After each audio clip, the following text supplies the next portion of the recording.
Чувстваш ли, че животът ти е в застой?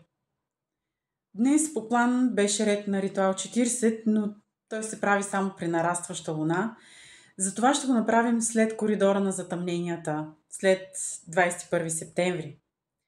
Сега заедно правим ритуал 93 за здравяване и прерязване на емоционални енергийни връзки.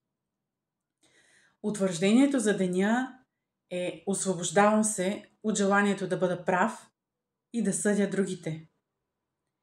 Този ритуал е за онези моменти, когато усещаш застой в изобилието, в здравето или отношенията. Преди ви бях споменала, че с напредване на ритуалите ще растат и сумите, за които да помислите как да изхарчите в тетрадките.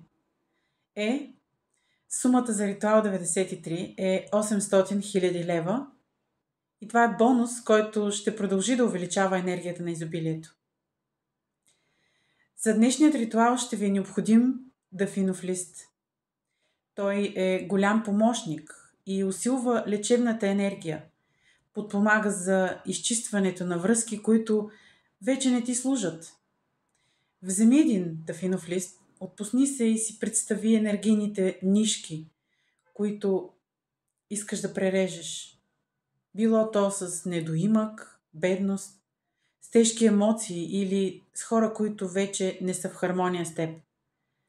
Важно е да знаеш, че с родители и деца връзки не се прекъсват. Те остават свещени. Тук освобождаваме единствено онова, което тежи и ни пречи да вървим напред. След като визуализираш, позволи остатъчната енергия да премине в дафиновия лист и го изгори. Горенето на дафинов лист чисти негативната енергия, предпазва и носи лекота, а ароматът му лекува напрежение, главоболие и безсъние.